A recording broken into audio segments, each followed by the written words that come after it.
Hey guys, welcome to PM Pathshala. Guys, आज हम लेकर आए हैं फरवरी 2024 का गाइस आपका करंट अफेयर्स की मैगजीन है विजन आईएएस की, जिसमें गाइस हम ऑलरेडी कई टॉपिक्स फरवरी 2024 के कवर कर चुके हैं। एनवायरनमेंट सेक्शन हमारा चल रहा है, उसी का गाइस 9th टॉपिक है और कभी कोशिश करेंगे आज एनवायरनमेंट को ख़त्म कर देंगे। इसके अलावा गाइस, अगर आप चैनल पर नए हैं तो do like share and subscribe to PM Pathshala. पिछले पूरे 2 साल की वीडियोज़ प्लेलिस्ट में बनी हुई हैं। जो भी अभी 2024 के लिए चाहे अटैम्प्ट देना चाह रहे हो, 2025 के लिए अटैम्प्ट देना चाह रहे हो, चैनल को पूरी तरह से आप ट्रस्टवर्दी मानते हुए आप कर सकते हैं प्रिपरेशन चैनल के अकॉर्डिंग। तो गाइज, आज जो टॉपिक हम सबसे पहले लेने जा रहे हैं दैट इज मिथेन का इमिशन। देखो, मिथेन इमिशन में हमने पढ़ा भी था, मिथेन की वजह से भी कई सारी क्राइसिस आ जाते हैं, है ना। हमने कल भी पढ़ा अभी कि मिथेन की वजह से आपका within a week atmosphere में इतना ज़्यादा गर्मी आ जाती है, क्लाइमेट वार्म हो जाता है, एटमॉस्फेयर वार्म हो जाता है ना। अभी कह रहे रिसेंटली ना इसरो साइंटिस्ट ने एक रिपोर्ट निकाली, first of its kind comprehensive analysis paper निकाला मिथेन इमिशन पर मल्टीपल इंडियन लोकेशंस पर, और सैटेलाइट डेटा का इस्तेमाल करते हुए ऐसा किया।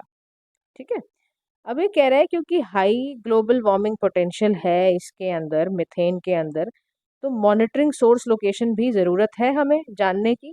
तो देखो, एक शब्द आया इसमें, इनएडवर्टेंट। आप जानते हो इसका मतलब क्या होता है? इनएडवर्टेंट का मतलब क्या होता है? क्योंकि ये कंटेक्स्ट में किस चीज़ के लिए यूज़ करा गया है, ये यूज़ करा जा रहा है आपके लिए मिथेन के लिए। मतलब अनजाने में।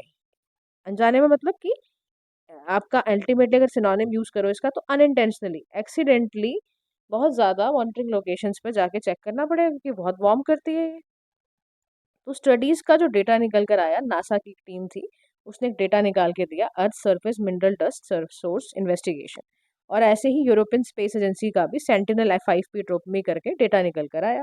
अब इन दोनों डेटा में ना सरफेस माइनरोलॉजी को डिस्कस किया गया, जैसे इस वाले में है ना, और टारगेट करा गया कि जो अर्थ का एरिड डस्ट सोर्स है वो कहाँ से आता है। फिर जो ट्रोपमी थी उसके अकॉर्डिंग चेक करा गया, जैसे ये वाला यूरोपियन स्पेस एजेंसी का, इसने भी चेक करा इस इंस्ट्रूमेंट से स्पेस बॉर्न रडार कैसे कैसे इसमें व्यू कर सकते हो आप, नाडीर व्यूइंग ना एक शब्द था। देखो, इसमें ना बहुत ध्यान रखो, बहुत सारे टर्मिनोलॉजी यूज होती है, तो हमें ज़रूर इन टर्मिनोलॉजीज का ध्यान में रखना है। अब देखो, यहाँ पर एक शब्द यूज हुआ नडीर। नडीर का मतलब होता है लोएस्ट और most unsuccessful point in a situation. अब यहाँ पर नडीर व्यूइंग बोल रहे हैं यहाँ पर, है ना। तो नडीर व्यूइंग का मतलब क्या हुआ? नडीर व्यूइंग का मतलब है कि अल्टीमेटली आपको बहुत एक्यूरेट एंड डिटेल इन्फॉर्मेशन मिल रही है अगर आप डायरेक्टली अर्थ के सरफेस के बीनीथ जाते चेक करते हो तो। ठीक है। फिर उसके बाद स्पेक्ट्रोमीटर आया, इसने वेवलेंथ वगैरह चेक करी, चेक करा, अल्ट्रा वायलेट और शॉर्ट वेव इंफ्रारेड के बीच की लोकेशन को देखा। तो इस पेपर ने पूरी तरह से कोशिश करी है कि मिथेन के पॉइंट सोर्सेज को आइडेंटिफाई किया जाए। अभी सबसे फ़ायदा पता है क्या होगा? सबसे फ़ायदा ये होगा कि जो इमेजिंग स्पेक्ट्रोमीटर है, उससे आपको ना हाईली लोकलाइज सोर्स पता चल जाएगा कि मिथेन का हाईली लोकलाइज सोर्स कहाँ से मिथेन सबसे ज़्यादा निकलती है और लीक कहाँ पर होती है। ठीक है। तो ऐसा कह रहा है, देखो पैडी फील्ड में भी हमने, याद है आईकर ने, जो हमारा ऑर्गेनाइजेशन है और under national innovation climate resilient agriculture है, इसने भी बहुत सारी टेक्नोलॉजीज का इस्तेमाल करा कि मिथेन राइस के लिए कैसे इस्तेमाल होगा ताकि मिथेन इमिशन को हम कम कर पाएँ पैडी फील्ड से। तो हमने राइस इंटेंसिफिकेशन वाला एक सिस्टम यूज़ करा, हमने क्या करा, एक मैनेजमेंट बनाया इरीगेटेड राइस प्रोडक्शन का, जहाँ बहुत यंग राइस सीडलिंग्स को प्लांट किया गया स्क्वायर ग्रिड पैटर्न में। सॉइल को मॉइस्ट थी, बहुत ज़्यादा वेल ड्रेन्ड थी। ठीक है। इसमें राइस को यील्ड एनहांस करने का बड़ा अच्छा मौका है, जैसे डायरेक्ट सीडेड राइस था, इससे मिथेन इमिशन ताकि आपका कम हो जाए। ठीक है। तो unlike and transplanted paddy cultivation, standing water is not maintain in this system. तो हर तरह से हमने कोशिश क्या करी कि हमारा पैडी फील्ड से भी मिथेन का जो प्रॉब्लम आता है, मिथेन जो जनरेट होता है, उसको हम खत्म करने के लिए हमने टेक्नोलॉजी का इस्तेमाल करा। अभी कह रहा है जो इस पब्लिश पेपर में क्या क्या निकल कर आया कि जो रीजनल इमिशन हॉटस्पॉट कहाँ कहाँ पर है। तो कह रहा है 17 यूनिक जगहों पर है, महाराष्ट्र, राजस्थान, पंजाब, गुजरात, असम के अंदर। इमिशन सोर्स इसका कहाँ पर आता है, सबसे ज़्यादा मिथेन कहाँ से जनरेट होता है? तो कह रहा है जो सॉलिड वेस्ट लैंडफिल साइट्स है ना, वहाँ से जनरेट होता है। सीवेज ट्रीटमेंट प्लांट से निकल कर आता है। बहुत मार्शी एग्रीकल्चर है तो वहाँ से निकल कर आता है। ऑयल रिफाइनरी और टेक्सटाइल इंडस्ट्री है तो वहाँ से निकल कर आता है। फिर increase in methane emission from municipal solid waste landfills, यानी net annual emission of India जो है उसमें एस्टिमेट करा गया कि 1084 गीगाग्राम्स है 2015 में, और इतना इतना इसमें निकल कर आया। कह रहा कंपैरिजन करो अगर आप 1999 से 2000 में, तो काफ़ी कुछ बढ़ गया है, लाइक मिथेन का इमिशन बहुत बड़ा है। कह रहा इसकी वजह से पता है क्या होता है, अगर मिथेन का इमिशन बढ़ेगा तो कार्बन इमिशन भी बढ़ जाएगा। तो कह रहा CH4 की वजह से कार्बन इमिशन बढ़ गया। यार out of total carbon emission in India 14.43 जो है वो आपका CH4 है, दैट इज मिथेन। तो मेजर शेयर है इसमें। कह रहा है एंट्रिक फर्मेंटेशन और राइस कल्टीवेशन में बहुत ज़्यादा कंट्रीब्यूट होता है, मिथेन सबसे ज़्यादा इमिशन यहीं से निकल कर आता है। अब मिथेन गैस के बारे में हम इतना डिस्कस कर रहे हैं तो मिथेन के बारे में पढ़ भी लेते हैं। CH4 बोलते हैं इसको, हाइड्रोकार्बन है, प्राइमरी कंपोनेंट है ये नेचुरल गैस का। इसमें पूरा पोटेंशियल है ग्रीन हाउस गैस क्रिएट करने का, और बहुत वार्म करता है ये, समझ लो approximately third of the warming being experience today because of this gas. और बहुत ज़्यादा हमने कल भी बात की थी, पावरफुल एंड शॉर्ट लिव्ड वाला ये मामला है इसका। और बहुत समय से ये क्या कर रहा है, 20 सालों से अगर इसका पूरा उठाओ तो एटमॉस्फेयर को बहुत गर्म कर रहा है। कह रहा है इसकी वजह से ग्राउंड लेवल जो ओजोन पोल्यूशन है वो भी फैल जाता है, जिसकी वजह से प्री मेच्योर बच्चों की डेथ हो जाती है।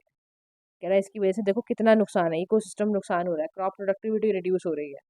फिर कह रहा है कि ऐसे 3 सेक्टर्स हैं जहाँ पर human driven methane emission create होता है। कह रहा है देखो इंसान ही बेसिकली करा रहा है। कह रहा है सबसे पहले कैसे कराता है, एग्रीकल्चर के फॉर्म में एंट्रिक फर्मेंटेशन हो रही है, राइस कल्टीवेशन में दिक्कत है, फिर फॉसिल फ्यूल की वजह से लीकेज फ्रॉम नेचुरल गैस, तीसरा है solid waste and waste water की वजह से प्रॉब्लम। फिर प्रूवन टेक्नोलॉजी एंड प्रैक्टिसेस में यहाँ पर ये कह रहा है कि अप्रॉक्सीमेटली 45% बाय 2030 में ऐसा हो रहा है, technical solutions can be implemented at a negative और लो कॉस्ट। फिर पोटेंशियल है इसमें space born monitoring for methane emission. यहाँ पर ये बहुत सारी accurate quantification of anthropogenic emission करता है ये। कह रहा है रिमोट सेंसिंग से पता चला कि ना वल्नरेबल सोर्सेज जो हैं वो अलाउ करते हैं इसको top down monitoring of emissions. Valuable information तो मिलता है, लेकिन सोचो आप कितने सारे सोर्सेज में कितनी जगह पर लीकेज हो जाती है। अब कह रहा है कि जब भी आप स्पेस बॉर्न मॉनिटरिंग सिस्टम का इस्तेमाल करोगे ना तो इसका भी नुकसान है। कह रहा है आप पता तो लगा लोगे कि मिथेन इमिशन कितना हो रहा है, लेकिन पता है समस्या क्या होगी, स्पेक्ट्रल इंटरफेरेंस हो जाएगी। कह रहा है मिथेन में आप ना स्पेक्ट्रल एब्जॉर्प्शन बैंड का इस्तेमाल करोगे मिथेन को रोकने के लिए। इसकी वजह से जो वाटर वेपर होगा उसको प्रॉब्लम होगी, चैलेंज हो जाएगा कि जो गैसेस हैं इसकी ह्यूमिड इन्वायरमेंट में बहुत प्रॉब्लम करेंगी। फिर ये कह रहा है कि जो लो स्पेशल एंड टेम्पोरल रिजोल्यूशन की बात है, कह रहा है जो आपने इंस्ट्रूमेंट यूज़ करे ग्लोबल मिथेन मॉनिटरिंग करने से, एक तो उसका स्पेशल रेजोल्यूशन पूरी तरह से आएगा नहीं, यानी आप स्मॉल स्केल पर डिटेक्ट ही नहीं कर पाओगे मिथेन का सोर्स क्या है, तो pin point exact emission location पता नहीं चलेगी। अगर लो टेम्परल रेजोल्यूशन निकालते हो तो रैपिड चेंजेस हो रहे हैं मिथेन इमिशंस में, आपको पता ही नहीं चलेगा कैसे हो गया। तो कह रहा है कि इंस्ट्रूमेंट भी बहुत वाइबल नहीं है। फिर तीसरी चीज़ है group based ground based validation, यानी कि वाइल बोथ स्पेस बॉर्न है airborne imagery requires ground based measurement चाहिए होता है ना। अगर मिथेन डिटेक्ट किया गया तो हमें इसका सोर्स भी चैलेंज करना पड़ेगा, विदाउट एडिशनल डेटा के हम इसको कर ही नहीं सकते। फिर इंस्ट्रूमेंट में लिमिटेशंस तो है ही, चाहे रिमोट प्लेटफॉर्म्स पे आप कैसे इस्तेमाल करोगे, इतनी सेंसिटिविटी इतने कंस्ट्रेंट्स हैं, मिथेन को डिटेक्ट करना रिलायबली बड़ा मुश्किल है। फिर एटमॉस्फेयर में वेरिएबिलिटी क्रिएट कर दोगे अगर आप, कह रहा सैटेलाइट की वजह से, मान लो सैटेलाइट ने मिथेन इमिशन को किसी रीजन से मिस कर दिया और डेट आर फ्रिक्वेंटली क्लाउडी, तो मिथेन में क्या होगा, मिथेन में तो already short atmospheric life time होता है, उसका कॉन्सेंट्रेशन स्पेस और टाइम में और बढ़ जाएगा। फिर टेम्परल विजिबिलिटी मेजरमेंट की वजह है कि मिथेन एक ऐसा life time relatively short atmospheric life time है जिसे बहुत ज़्यादा, आप समझ लो इसको इमिशन को इफेक्टिवली मैनेज करना बड़ा दिक्कत है।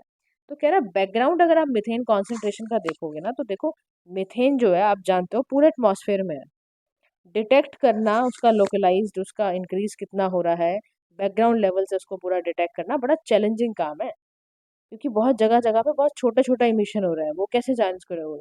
तो कह रहा है उसके लिए ना वे फॉरवर्ड में बोला जा रहा है आप सबसे पहले ना डेटा को इंटीग्रेट करो, कंबाइन करो वेरियस सोर्सेज का डेटा। और ये कैसे करोगे आप, सैटेलाइट एयरबॉर्न और ग्राउंड बेस्ड मेजरमेंट के तहत। इससे आपको एक कंप्लीट पिक्चर मिल जाएगी, और कंप्लीट पिक्चर ऐसी हो कि लोकल और ग्लोबल लेवल दोनों की आप पिक्चर लेकर आओ। और इसमें ना आप एडवांस सेंसर टेक्नोलॉजी और डेटा एनालिटिक्स का इस्तेमाल करो। तो जो लोग भी डेटा एनालिटिक्स कर रहे हैं बहुत अच्छी फील्ड है वो, समझ लो आप। यहाँ पर भी इस्तेमाल होगा, इंटरनेशनल कोऑपरेशन ये सारा करोगे तब जाके कहीं आप इसकी डिटेक्ट और क्वांटिफाई कर पाओगे मिथेन इमिशन को। समझ रहे हो क्या, तो this is about this topic. Now let's understand कि इसके ना देखो बहुत सारे इंडिया में इनिशिएटिव तो लिए ही गए हैं, जैसे national mission on sustainable agriculture, वहाँ पर भी हमारा यही मकसद है कि हम मिथेन के इमिशन को ख़त्म करें। गोबर स्कीम के तहत galvanising organising organic bio agro resources, ऐसे ही ग्लोबल लेवल पर भी लिए गए हैं। मार्श एक methane alert and response system है, तो ये पहला ऐसा ग्लोबल सैटेलाइट डिटेक्शन था जिससे हम ना नोटिफाई कर पाते थे कि किसी वर्ल्ड की किसी जगह पर कितना लार्ज मिथेन इमिशन हो रहा है। ठीक है, now let's come to the next topic that is solar rooftop power. बहुत इंपॉर्टेंट टॉपिक है, अक्सर आपको बोला जा रहा है कि अपनी छतों में लगा लो क्या, छतों में क्या लगा लो, रूफटॉप लगा लो, सोलर रूफटॉप लगा लो। तो रिसेंटली क्या हुआ, यूनियन कैबिनेट ने पीएम सूर्य घर मुफ्त बिजली योजना तैयार करी है। 1 crore house hold nation wide पे इंस्टॉल करने को बोला है कि रूफटॉप सोलर को लगाया जाए। अब रूफटॉप सोलर पता है लगती कैसे है? देखो मान लो ये एक आपकी छत है, ठीक है, और छत में ना फिर एक सोलर पीवी मॉड्यूल्स लगाए जाएंगे, सेफ्टी इक्विपमेंट तैयार किए जाएंगे, इन्वर्टर्स के साथ उसको कनेक्ट किया जाएगा, एसी इलेक्ट्रिसिटी जितने भी इंटरकनेक्शन पॉइंट है ऐसे कनेक्ट करा जाएगा। नेट मीटर्स लगाए जाएंगे कि कितना इस्तेमाल किया जा रहा है, उसको बाई डायरेक्शनल मीटर्स कहते हैं। अब देखो इसको लगाने से पहले आपको स्कीम पता होनी चाहिए कि स्कीम के बारे में क्या है। तो प्रधानमंत्री सूर्य घर मुफ्त बिजली योजना पहली बात तो ministry of new and renewable energy का पार्ट है। इसमें हम कोशिश कर रहे हैं फ्री इलेक्ट्रिसिटी दें up to 300 units every month for 1 crore household. Central financial assistance दी जाए। हमने क्या करा है, इंस्टॉलेशन लगाने के लिए भी हम क्या कर रहे हैं, हाउस होल्ड्स को कोलेट्रल फ्री लोन भी दे रहे हैं कि भाई लगा लो, कोलेट्रल फ्री लोन है, आप लगाओ इसको पहले। आप 7% इंस्टॉलेशन है, इंस्टॉलेशन के बाद अप टू आपका लगा लो 3 किलोवाट आपको आरटीएस सिस्टम में तहत मिलेगा। उसके बाद देखो क्या हो रहा है, इसी स्कीम में ना अदर फीचर्स भी हैं, जैसे देखो मॉडल सोलर विलेज। हम हर डिस्ट्रिक्ट में चाहते हैं अपनी कंट्री के एक विलेज ऐसा हो जो रूफटॉप सोलर एरियाज को लेकर आए। उसके बाद हम चाहते हैं कि अगर ये काम कर लिया जाता है ना, सोलर एरिया सोलर रूफटॉप लगा दिए जाते हैं गांव देहात में भी, तो लोकल बॉडीज को इसमें इंसेंटिव दिया जाए, पंचायती बॉडीज एंड ऑल को नेशनल पोर्टल तैयार करा जाए, जो भी सब्सिडी या वेंडर जो भी है सेलेक्ट करने के लिए वो हो जाए। उसके बाद कंपोनेंट फॉर पेमेंट सिक्योरिटी, ये भी एक बहुत ज़रूरी था।